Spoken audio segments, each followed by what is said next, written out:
Hello, everyone, and thanks again for joining our workshop. This is the third and last part of today's workshop. And at the beginning, we explained you how you can use Twin AI to get the most out of your workflows. So we explained some use cases to get you inspired, basically. Then Patrick told us a little bit more about prompting, how you can improve your prompt. I think I mentioned it before in last week's training. Usually, when your workflow has the first concept version, you need about 3 iterations to get to the best possible version of your workflow. And today, I am going to show you how we can get from last week's workflow to this.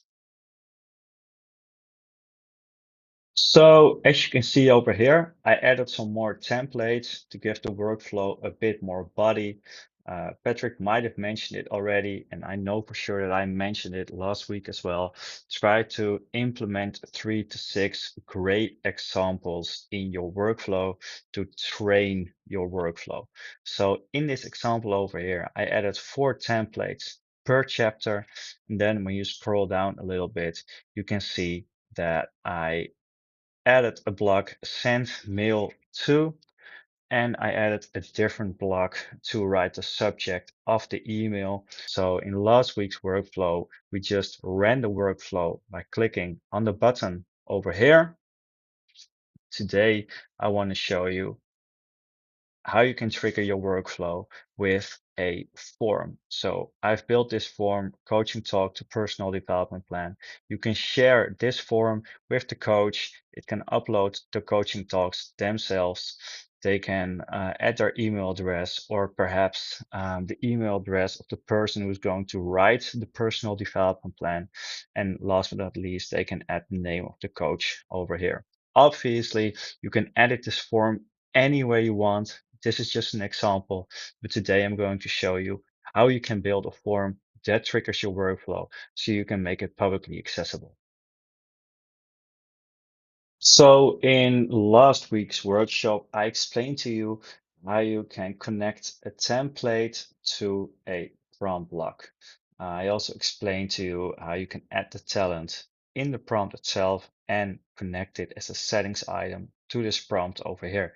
If you want to know more about how you can connect a template to this prompt block, please watch last week's video about, where I explained that. So now I want to show you how you can build a form because you have implemented Patrick's advice. You've iterated a few times with your client. You added templates to feed your workflow, to train your workflow to get better results. And now your workflow is ready to be published and used by clients or colleagues. So the first thing that I want to do is I want to click on the background of my workflow. I want to go to the input tab because if you remember correctly, if I click on the block, you can see I'm one layer deeper. If I click on the workflow settings or on the background of my workflow, I go to the general workflow settings. I have to click publicly accessible over here. And when I do that, I can also click on show URL. So I'm going to copy this one. And then I know this is the link that I have to share with my colleagues or with my clients. Then I'm going to go to input. And last week we added that the workflow's input would be a coaching talk. But like I said, now we want to publish a form so that our colleagues or your client can use this workflow as well. So we need to add more input data. What do we want to know when someone is using this form?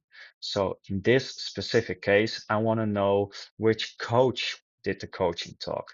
So I can add name of coach over here, click enter or the plus button like that.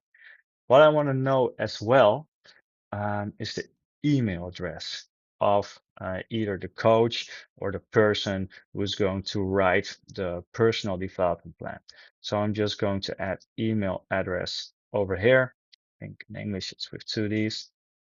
Click enter again or the plus button like that. We know that the coaching talk is a file. But now I might want to specify a bit more. So I can click on the edit icon over here on the right, click on that, and we can see the name is Coaching Talk, description, upload the audio file here. We know that it is a file and this field is required. Otherwise, we can't write a personal development plan.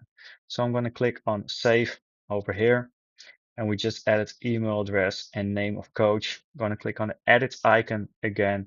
So name is email address, description.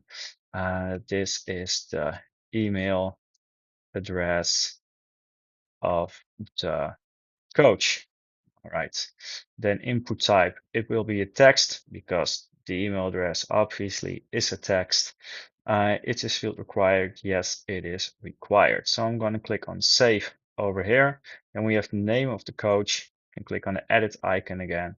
Name of coach, well, name of coach here. It's a text, it's a required field. I'm going to click on save again. And you are going to see if I click publish and run in the top right corner, you can see that I have to add more data now. So the coaching talk, the email address, the name of the coach. This is how we will see it as, let's say, admins of the workflow, as creators of the workflow. I'm going to copy this link again, just to be sure. I'm going to go to an incognito fenster, an incognito screen tab, so I can see how it looks like. Share this tab instead. And boom, there it is. This is the form that coaches will see now when they want to use the workflow that you have built. So they can upload a coaching talk over here. You can see the description that I added. You can see email address. This is the email address of the coach and name of coach over here. So when someone fills in this form, they can trigger the form, they can trigger the workflow themselves. We've asked for their email address so they can receive an automatic email, which includes the concept version of the personal development plan. So later on, I'm going to show you how the coach will receive the concept version of the personal development plan automatically by just adding a new block that basically sends the email. All right, so now you know how you can add a form to your workflow so that your clients and colleagues can use your workflow as well, right? So now we want to be able to send the concept version of this development plan to the coach directly, or whoever you want to send it to. So I'm going to the last block, which is the right development plan, obviously. And then I can either click on the plus button over here, or I can open, because I just collapsed it, I can open the add blocks section on the left hand side, go to utility, and select send mail. Okay, I'm going to zoom in a bit just for clarification. Click on the plus over here, and I know it's send mail. So I'm going to click on that one, scroll it down a bit just to create some space, just makes it clearer for me.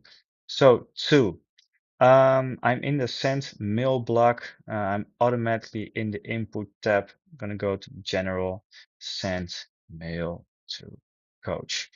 The send mail is send concept version of development plan to coach.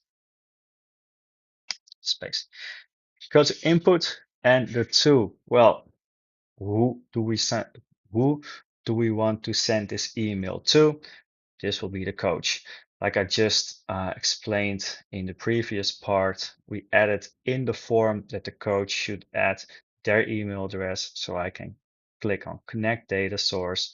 The workflow input would be the email address. So I'm going to click on email address, and then I'm going to click on connect. So now we know that the email address that's filled in the form, that is where we will send the concept version of the personal development plan to. Then we have a message. We can just edit it. I mean, obviously, I already prepared a message, so it's in here. Dear sender, here's the concept version of the personal development plan. And I want to add the name of the coach as well in this message. For now, I'm going to click on save because we need to add a new settings item. So I'm going to scroll down, add a new settings item. So I know that in the workflow input in the form, we've asked for the name of the coach. So I need to connect that input to this last block, name of coach. Click enter or the plus button again, click on connect data source. And as the workflow input, I need to select name of coach. Click on connect, its name of coach. And as you might remember of last week's workshop, need to connect it in the prompt as well. It's already there, but you do this by opening with two brackets, pasting the name of the settings item, so name of coach, and closing it off with two brackets again. And delete it because it's in there twice now. Click on save, and there it is. This is the message. Then as a subject, I can basically type anything. I can click on connect data source. So I can connect basically the coaching talk, the email address, the name of the coach, etc. into the subject. I want the subject to be unique every single time so I can recognize it. So I'm going to build a different block for that, but more about that later. Then you have to scroll down a bit. You can see attachments or attachment. We are only going to attach one file. So the attachments, the plural part with the S at the end, I'm gonna collapse it. Select file. I need to click on connect data source again, and we're going to connect the written development plan. So connect data source. The attachment will be the block output of right development plan. Click on connect, and there it is. This should work now. I will test it, close off this video, and later on we will add a block where we can add a subject to this email.